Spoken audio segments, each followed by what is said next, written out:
EGIL'S Skallagrimssonar Egil's Saga. Chapter 73. Mission to Vermonland. King Harald Fairhair had subdued Vermonland eastwards as far as Lake Wenner. Vermonland had been cleared and tilled by Olaf Treecutter, father of Halfdan Whitebone, who first of his family was king in Norway, and from him on the father's side was King Harald descended, and all his forefathers had ruled over Vermonland, and taken tribute therefrom, and set men in charge over the land. But when Harald was grown old, then was an earl named Arnvid governor of Vermonland. It happened there, as elsewhere, that the tribute was worse paid now than when Harald was in the vigor of life. So also was it when Harald's son strove for the rule in Norway. The outlying tributary lands were little looked after. But when Hakon sat in peace, then inquired he after all the empire that his father Harald had had. King Hakon had sent eastwards to Vermonland a company of 12 men. These had received the tribute from the earl, but as they were going back to Edewood, robbers set upon them and killed them all. The same hap befell yet other messengers sent by King Hakon eastwards to Vermonland. The men were slain, and no money was brought back. Then was it said by some that Earl Arnvid belike set men of his own to slay the king's men, while he kept the tribute for himself. Whereupon King Hakon sent yet a third company. He was then in Trondheim. The messengers were to go to Vik and seek Thorstein, Thora's son, with these words, that he should go eastwards to Vermonland and gather in the tribute for the king, or else he must leave the land. For the king had heard that Haraldbjorn, Thorstein's mother's brother, was gone southwards to Denmark, and was with Eric's sons, and further that they had a large following, and spent the summer in harrying. King Hakon mistrusted the loyalty of all of his company, expecting as he did hostilities from Eric's sons, if they had but strength to raise rebellion against him. And to Arnbjorn's kinsmen and friends he showed great dislike, putting some to death, driving some from the land, or laying on them other harsh conditions. And so it was that before Thorstein the king put this choice. The man who bore this message was named Kol. He was a man of all lands. He had been long in Denmark and in Sweden, and knew all about ways and men there. In Norway, too, he had traveled widely, and when he brought this proposal to Thorstein, Thora's son, then Thorstein told Egil upon what errand these men came, and asked how he should answer them. He said that it seemed a hard thing for him to lose his possessions and be driven out of the land. Egil said, "It is to me quite clear what this message means. The king will have you out of the land like others of Arnbjorn's kin, for I call sending a man of your nobleness on such an errand, sending him to certain death. My advice is that you call the king's messengers to conference with you, and I will be present at your talk, and we will see what will come of it." Thorstein did as he was bade. He held conference with them. The messengers told all the truth of their errand and of the king's message, that Thorstein must go on this mission or else be outlawed. Egil said, "I see clearly about your errand that if Thorstein refuses to go, then you will have to go and gather therein tribute." The messengers said that he guessed rightly. Said Egil, "Thorstein shall not go on this journey, for he is nowise bound hereto, a man of his renown, to go on such a mean mission. Thorstein will do what hereto he is bound, to wit, attend the king within the land or without, if the king demands it.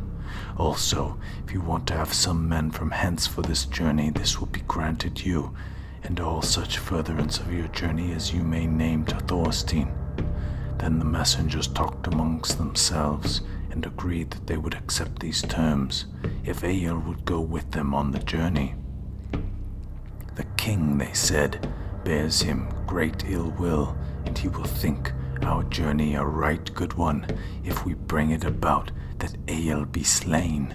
He can then drive Thorstein out of the land if he pleases. So they told Thorstein that they would be content if Egil went and Thorstein stayed at home.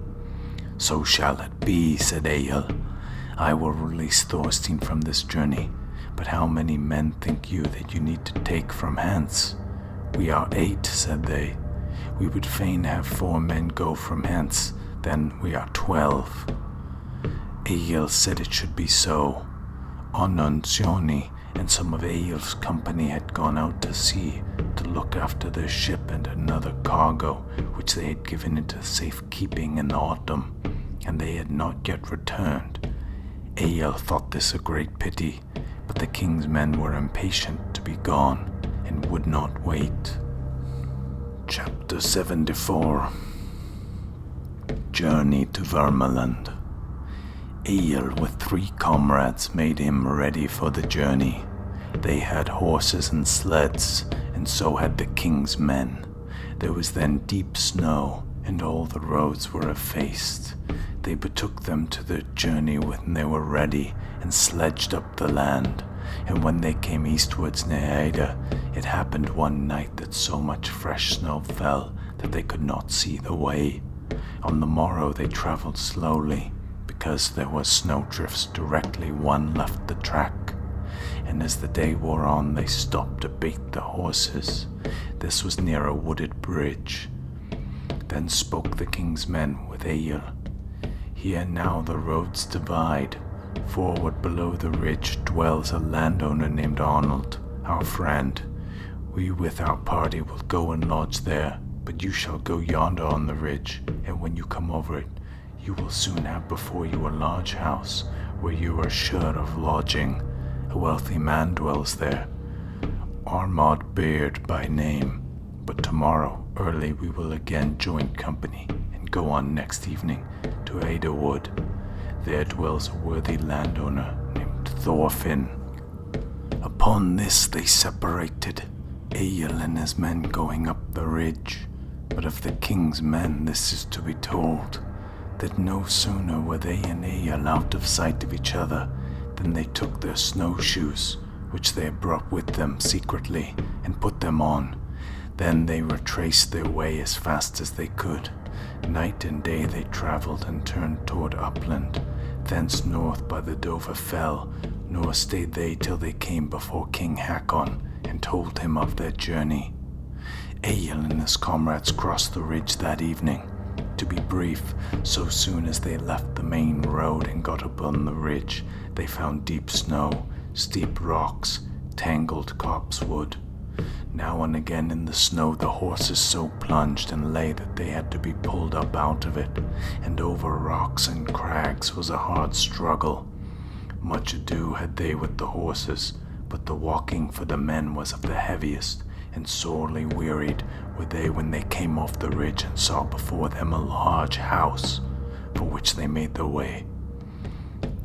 And when they came to the enclosure, they saw men standing outside, Armad and some of his household.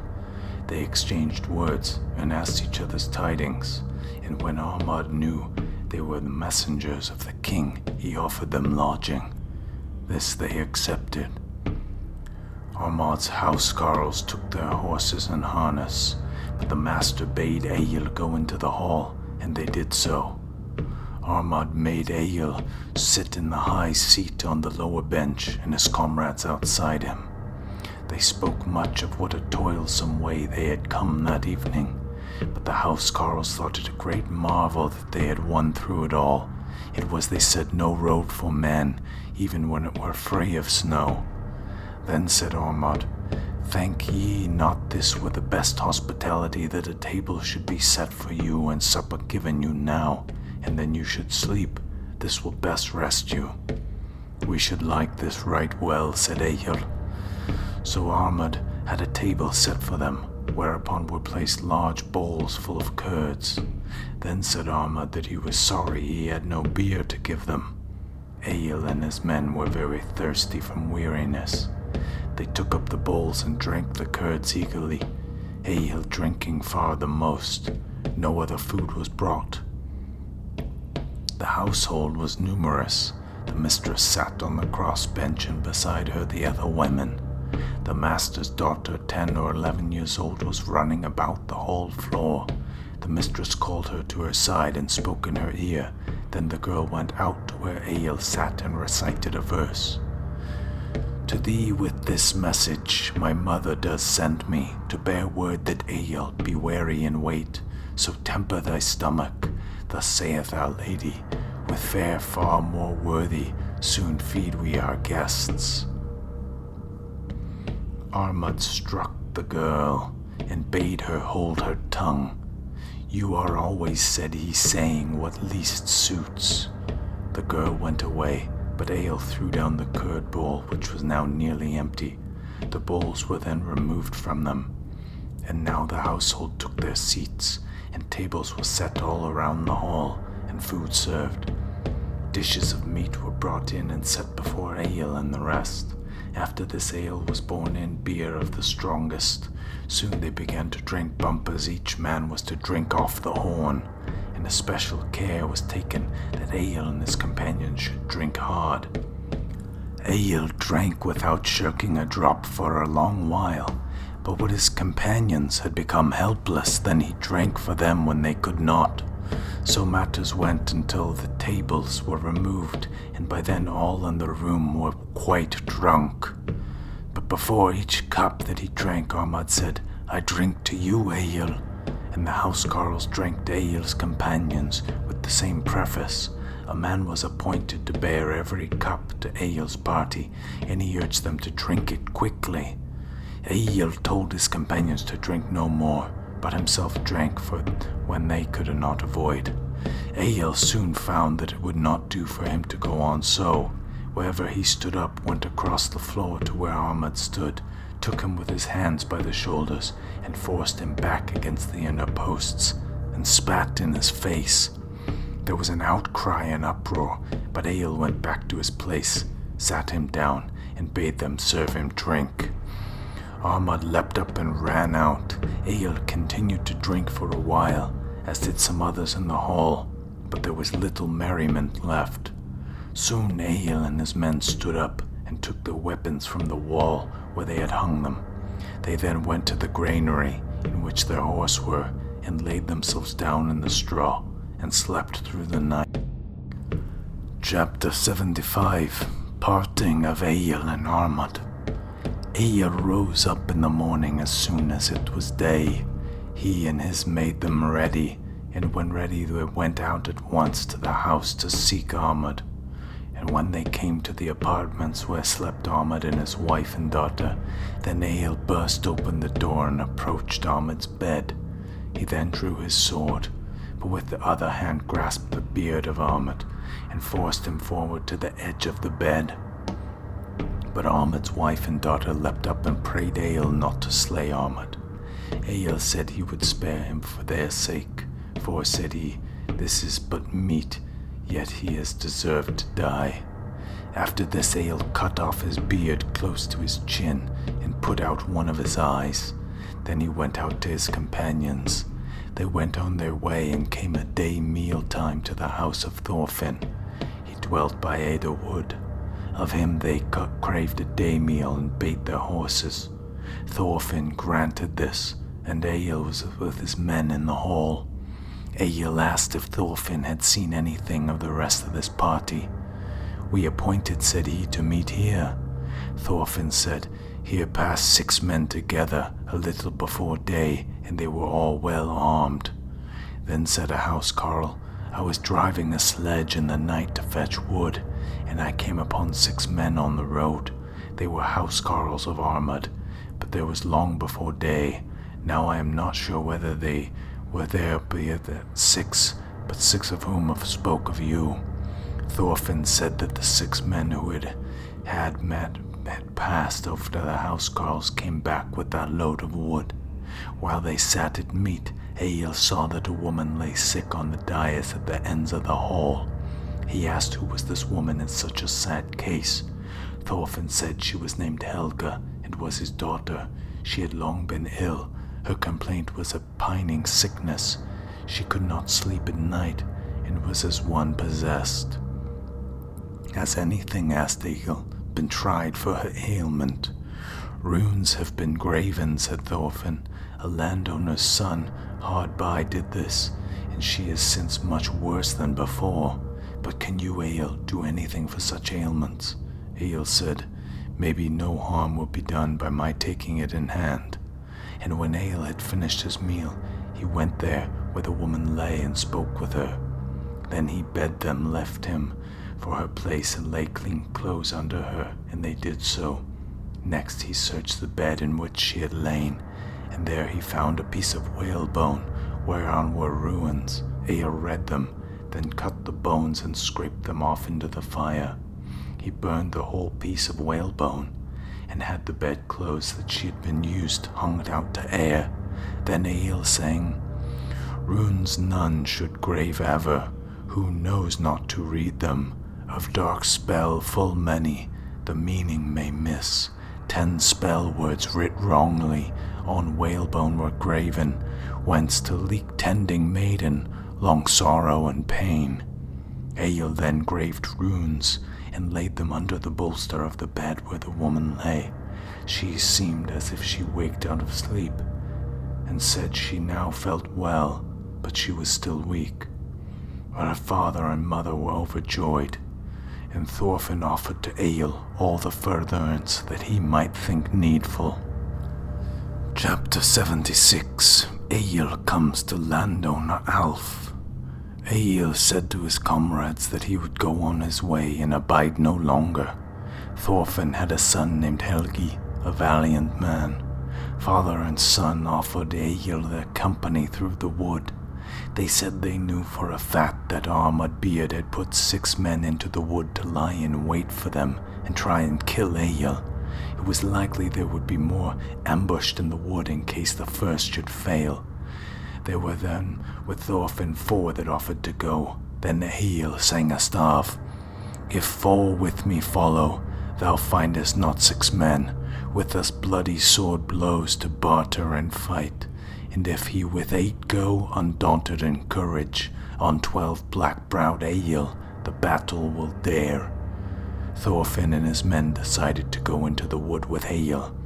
Thus they were 8 in all, and when they came where the ambush was set, they saw men there. But these housecarls of Armid, who were in ambush, on seeing that the travelers were 8 in number, thought they were overmatched, and they hid themselves away in the wood. And when Egil's party came where the liers and waited ben, they saw that all was not peaceful. And now Egil said that Thorfinn and his men should go back, but they offered to go further. However, Egil would not have it, and bade them go home, so they did, and turned back. But Egil and his men went on forward, being now only 4, and as the day wore on they perceived that there were 6 men in the wood, and they were pretty sure that these were also the housecarls of Armid.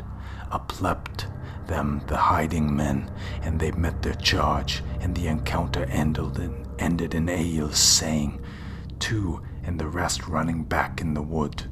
Then Egil's company went on their way, and nothing more happened till they got out of the wood and found lodging near with a landowner named Alf, who was called Alf the Wealthy. He was an old man, wealthy in money, strange of temper, so that he could keep but few in his household. A good reception Egil found there, and with him Alf was talkative. Egil asked many questions, and Alf told him what he asked. They spoke much about the Earl and the King of Norway's messengers, who had before gone eastward to gather the tribute. Alf in his talk was no friend to the Earl. Chapter 77. Egil gathers tribute. Egil made him ready early next morning to continue his journey, as did his comrades, but at parting Egil gave Alf a fur cloak. Alf took the gift with thanks, saying, a good mantle have I here, and he bade Egil visit him on the way back. They parted friends, and Egil, going on his way, came on the evening of a day to Earl Arnvid's court, where he found a good reception. He and his comrades were placed next to the sitter in the seat opposite the Earl. When Egil had been there for a night, he declared his errand with the Earl, and the message of the king from Norway, and said that he wished to have all that tribute from Vermonland that had been owing since Arnvid had been set over the land. The Earl said that he had paid out of hand all the tribute, and delivered it into the hands of the king's messengers. But I know not, said he, what they have since done with it, whether they brought it to the king or ran away with it out of this land. However, as ye bear sure tokens that the king has sent you, I will pay all the tribute to which he has a right, and deliver it into your hands, but I will not be answerable afterwards for how you fare with it. Egil and his men remained there for a while, but before Egil went away, the Earl paid them the tribute. Part was in silver, part was in grey fur. And when Egil's party was ready, they started to return. At their parting, Egil said to the Earl, Now we will bear the king this tribute which he hath received. But know, Earl, that this is much less money than the king deems to be his due here, and that too without counting it, as he thinks thou ought to pay atonement for the messengers who common rumour say this doth come to be slain. The Earl said that this was not true. With this they parted. Now when Egil was gone, the Earl called to him his two brothers, each of whom was named Ulf, and spoke thus, That big fellow Egil, who has here for a while, will, I expect, do us an ill turn when he comes to the king. We may by this mark how he will bear our matter before the king, that he threw in our face such a charge, the taking the life of the king's men. Now must ye two go after their party and slay them all, and let none bear this slander before the king. Methinks the wisest plan were to lie in wait for them in Ida Wood. Take with you as many men as make sure that none of them escape alive. Will ye get no less men from them? Then did the brothers make ready for their journey, and they took 30 men. They went to the wood, of which they knew every single path. Then they watched for Egil's coming. There were 2 roads through the wood. One led over a certain ridge, and there was a steep cliff, and only a path for one. This was the shorter road. The other led round the edge of the ridge, over wide bogs, across which hewn wood was lain, thereto making a causeway for but one to pass, and they lay in wait, 15 in either place. Chapter 78. Egil and his band slay 25 men. Egil went till he came to Alf's, and was there for the night in good quarters. Next morning he rose before day and made ready for his. And while they sat over the morning meal, Alf the master came in. He said, You are making a start betimes, Egil, but my counsel would be that you hurry not your journey, but rather look before you, for I think there be people lying in wait for you in the wood. I have no men to give you an escort who would be any strength to you, but this I offer, that you tarry here with me till I can report to you that the wood is safe. Egil said, That will be mere nonsense. I will go on my way, as I before meant to do. So he and his men made ready to go, while Alf tried to stop them, and bade them come back, if they saw that the way was trodden. None, said he, have passed the wood from the east since you, Egil, went eastward, except these who I suspect have gone wishing to encounter you. Egil said, How many will they be, if it is as you say? We have not lost the game, though there be some odds against us. Alf said, I with my housecarls had gone to the wood, and we came on men's footprints. The trail led into the wood, and there must have been many in all. But if you do not believe this that I say, go and see for yourself the trail, and then turn back if it seems as I tell you." Egil went his way, and when they came where the road entered the wood, they saw there the tracks both of men and horses. Egil's comrades then advised that they should turn back. "We will go on," said Egil. "I think it's no wonder that men have gone through Ida Wood, for it is a public road." So they went on, and the footmarks continued, being of a numerous company. And when they came there where the roads forked, the trail also forked and was equally strong either way. Then Egil said, "Now I think that maybe Alf has told the truth. We will now make us ready, as expecting an encounter." So then Egil and his men doffed their cloaks and all their loose clothing, and laid these on the sledge. Egil had brought in his sledge a very long cord of bast, for it is the wont of those who take long sledging journeys to have with them some spare cord in case the harness needs mending. Egil took a large flat stone and laid it before his breast and stomach. Then he bent there on the cord and wound it around him, and so encased him right up to the shoulders. Ida Wood is one of a kind. There is reaching to the cultivated land on either side dense forest, but in the middle is a wide space of shrubs and thick copse, with some parts quite bare of wood. Egil and his company turned by the shorter way which lay over the ridge. They all had shields and helms and weapons both to cut and thrust. Egil walked first, and when they came to the ridge there was wood at the foot of it, but above on the rock it was bare. And when they took up to the rock, then 7 men leapt out of the wood and up to the cliff after them, and shot at them. Egil and his men turned and stood abreast across the path.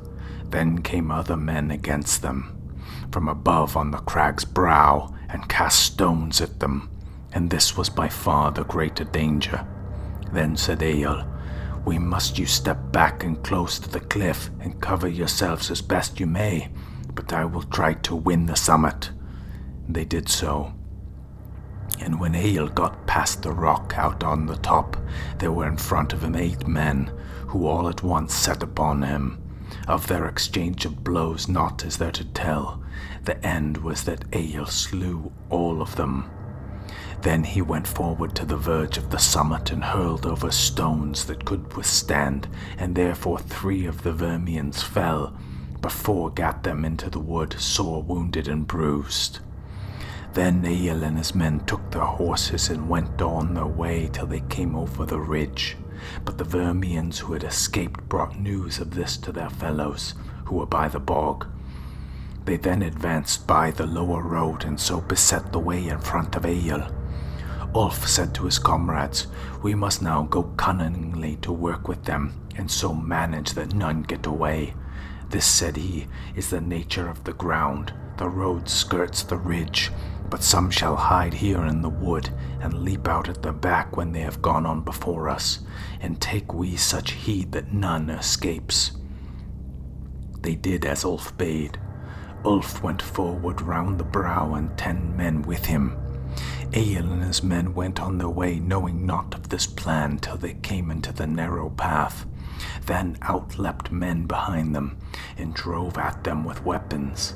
They faced about and defended themselves. Now also dashed at them those who were in front of the rocky brow, and when Egil saw that, he turned to meet them. Quick were the blows exchanged between them, and Egil smote down some in the narrow pass, but some turned back to where there was more level space. Egil dashed after them. There he killed Ulf, and in the end Egil slew there single-handedly 11 men. Then he went where his comrades were keeping the pass before 8 men. There were some wounded on either side, but when Egil came, then at once the Vermians fled to the wood hard by. 5 escaped, all sore wounded, but 3 fell there dead. Egil had many wounds, but none serious. They then continued the journey. He bound his comrades' wounds, none of which were mortal. They sat in the sledge and drove for the rest of the day. But the Vermians who escaped took their horses and dragged themselves from the wood eastward to inhabited parts. There they got their wounds bound, procuring companions. They had made their way to the Earl and told him of their misadventure. They told how both the Ulfs had fallen, 25 men were dead, and but 5 escaped with their lives, and they all wounded and bruised. The Earl then asked what the tidings were of Egil and his comrades. They answered, "We know not for sure how much they were wounded, but full boldly did they set on us with when we were 8 by 4, and then we fled. 5 reached the wood, but 3 perished. Yet for all we could see Egil and his men were as fresh as ever." The Earl said that the journey had been as bad as could be. "I could have been content we should have greater loss of life, yet ye had slain these Northmen. But now when they come west from the wood and tell these tidings to Norway's king, then may we expect from him the very harshest of terms." Chapter 79. Egil comes to Thorfinn's, the harrying of King Hakon. Egil travelled on till he came westward out of the wood. They made for Thorfinn's that evening, where they were well received. Their wounds were bound up, and they stayed there several nights. Helga, the master's daughter, was now on her feet and whole of her ailment.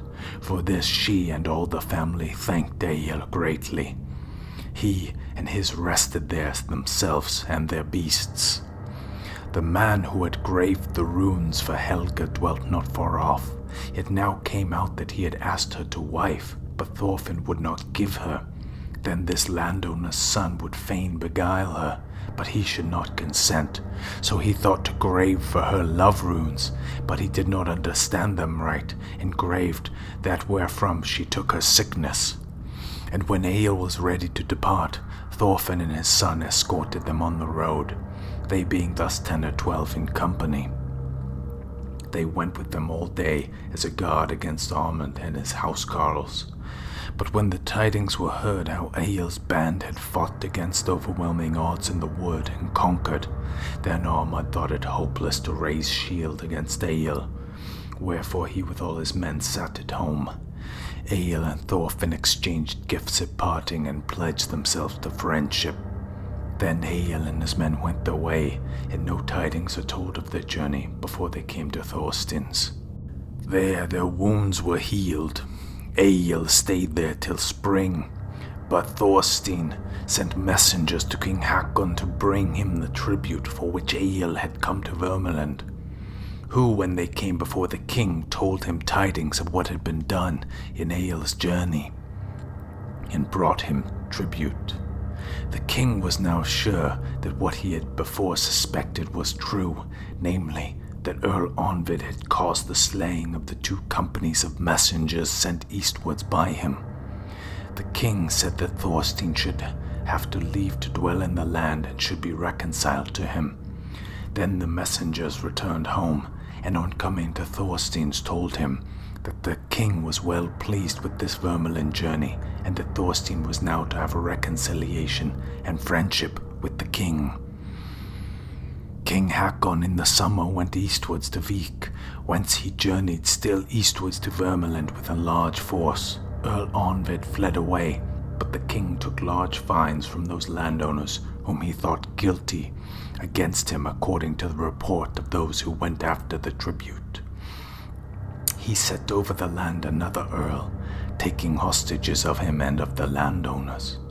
In this expedition Hakon went far and wide about western Gotland and subdued it, as it is told in his saga, and is found in the poems composed about him. It is also told that he went to Denmark and harried there for a while. Then was it that when 2 ships he disabled 12 ships of the Danes and gave to Tryggva, son of his brother Olaf, the name of king and the rule over Vik eastwards. Egil in the summer made ready his merchant ship and got here to a crew. but the long ship that he had brought from Denmark in the autumn he gave to Thorstein at parting. Thorstein gave Egil good gifts, and they pledged them to close friendship.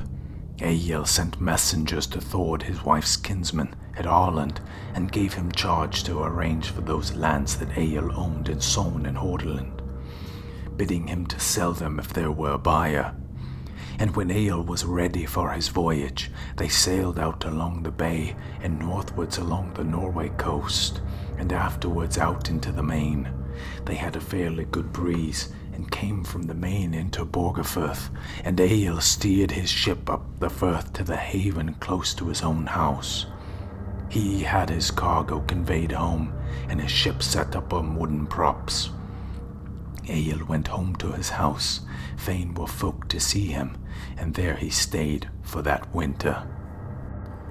Chapter 80 of the Marriages of Egil's Daughters. By the time that Egil came out to Iceland from this journey, the whole district was settled. All the original land takers were dead, but their sons or sons' sons were living and dwelt there in the district. There was a man named Grim, son of Sverting. He dwelt at Mossfell below the heath. Rich was he and of good family. His sister was Ranvig, whom Thorod, the priest and Olvos had to wife. Their son was Skapti the lawman. Grim was also afterwards lawman. He asked to wife Thordis, daughter of Thorolf, Egil's brother, and stepdaughter of Egil. Egil loved Thordis no whit less than his own children. She was a very beautiful woman, and since Egil knew that Grim was a wealthy man, and the match was a good one, it was so settled, and Thordis was given to Grim. Then Egil paid over to her father's heritage, and she went home with Grim, and the pair dwelt long at Mossfell. There was a man named Olaf, son of Hauskuld Dalekol's son, and Melkorka, daughter of Myrkjartin, king of the Irish. Olaf dwelt at Jarholten and Lochs Riverdal, westward in Broadfirthdal. Olaf was very wealthy, the handsomest man in Iceland of his time, of a noble character. He asked to wife Thorgerd, Egil's daughter. Thorgerd was comely, tall above woman's height, wise, rather proud-spirited, but in daily life quite gentle. Egil was well acquainted with Olaf, and knew that the match was a worthy one, and Thorgerd was given to Olaf. She went home with him to Hjardaholt. Asur Eyvind's son, brother of Thorod in Olvos, had to wife Egil's daughter Bera. Chapter 81 Death of Bodvar, Egil's poem thereon. Bodvar, Egil's son, was just now growing up. He was a youth of great promise, handsome, tall, and strong, as had been Egil or Thorolf at that age. Egil loved him dearly, and Bodvar was very fond of his father. One summer it happened there was a ship in White River, and a great fair was held there. Egil had there brought much wood, which he was having conveyed home by water, for this housecarls went taking of them an 8-oared boat belonging to Egil. It chanced one time that Bodvar begged to go with him, and they allowed him so to do. So he went into the field with the housecarls. They were 6 in all on 8-oared ship, and when they had to go out again, high water was laid in the day, and as they must needs wait for the turn of tide, they did not start late till evening. Then came up a violent southwest gale, against which ran the stream of the ebb. This made a rough sea in the firth, as can often happen. The end was that the boat sank under them, and all were lost. The next day the bodies were cast up.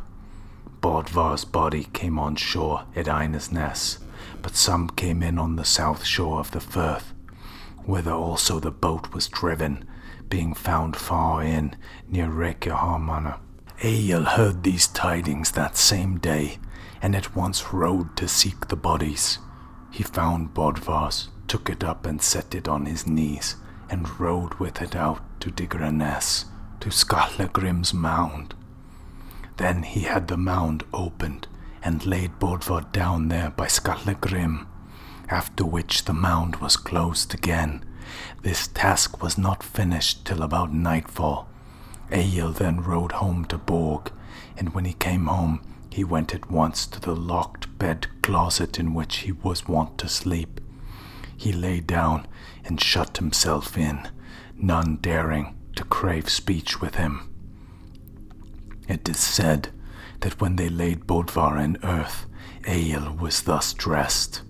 His hose were tight-fitting to his legs. He wore a red kirtle of fustian, closely fitting and laced at the sides, but they say that his muscles so swelled with his exertion that the kirtle was rent off him, as were all the hose. On the next day Egil still did not open the bed-closet. He had no meat or drink. There he lay for that day and the following night, no man daring to speak with him. But on the third morning, as soon as it was light, Asgurda had a man set on horseback who rode as hard as he could westwards to Hjardarholt and told Thorgurda all these tidings. It was about nones when he got there. He said also that Asgurda had sent her word to come without delay southwards to Borg. Thorgurda at once bade them saddle her a horse, and 2 men attended her. They rode that evening and through the night till they came to Borg. Thorgurda went at once into the hall. Asgurda greeted her, and asked whether they had eaten supper. Thorgurda said aloud, "No supper have I had, and none will I have till I sup with Freyja. I can do no better than does my father. I will not overlive my father and brother." She then went to the bed-closet and called, "Father, open the door. I will that we both travel the same road." Egil undid the lock. Thorgurda stepped up into the bed-closet and closed the door again, and lay down on another bed that was there. Then said Egil, "You do well, daughter, in that you will follow your father. Great love have you shown to me. What hope is there that I shall wish to live with this grief?" After this they were silent a while. Then Egil spoke. "What is it now, daughter? You are chewing something, are you not?" "I am chewing samphire," she said, "because I think it will do me harm. Otherwise I think I may live too long." "Is samphire bad for man?" said Egil. "Very bad," she said. "Will you eat some?" "Why should I not?" said he. A little while after she called and bade them give her drink. Water was brought to her. Then said Egil, "This comes of eating samphire. One ever thirsts the more. Would you like to drink, father?" said she. He took and swallowed the liquid in a deep draught. It was in a horn. Then said Thorgurda, "Now we are deceived. This is milk." Whereat Egil bit a shred out of the horn, all that his teeth could grip, and cast the horn down. Then spoke Thorgurda, "What counsel shall we take now? This is our purpose is defeated. Now I would fain, father, that we should lengthen our lives so that you may compose a funeral poem on Bodvar, and I will grave it on a wooden roller. After that we can die if we like. Hardly, I think, can Thorstein your son compose a poem on Bodvar. But it were unseemly that he should not have funeral rites, though I do not think that we two shall sit in the drinking when the funeral feast is held." Egil said that it was not to be expected that he could now compose, though he were to attempt it. "However, I will try this," said he. Egil had another son named Gunnar, who had died a short time before. So then Egil began the poem, and this is the beginning. Sonatorek, son's loss. 1. Much doth it task me, my tongue to move, through my throat to utter the breath of song.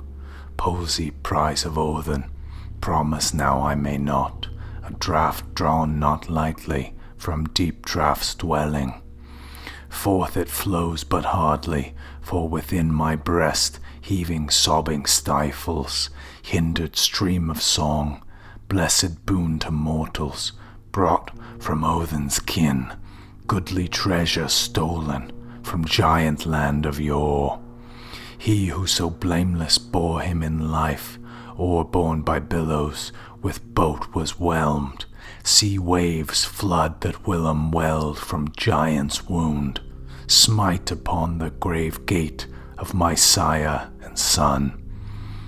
Dwindling now my kindred, draw near to their end, even as forest saplings felled or tempest strown, not gay or gladsome, goes he who beareth body of kinsman on funeral bier. Of father fallen first I may tell, of much loved mother must mourn the loss. Sad store hath memory for minstrel skill, a wood to bloom leafy with words of song. Most woeful the breach where the wave in break on the fenced hold of my father's kin. Unfilled as I wot, and open doth stand the gap of sun rent by the greedy surge. Me ran the sea queen roughly hath shaken. I stand of beloved ones, script and all bare. Cut hath the billow the cord of my kin, strand of mine owing twisting so stout and strong. Sure if sword could venge such cruel wrong, evil times would wait. Egil, ocean god, that wind giant's brother, were I strong to slay, 'gainst him and his sea brood battling would I go. But I in no wise boast as I ween, strength that may strive with the stout ship's bane. For to eyes of all easy now 'tis seen, how the old man's lot helpless is and lone.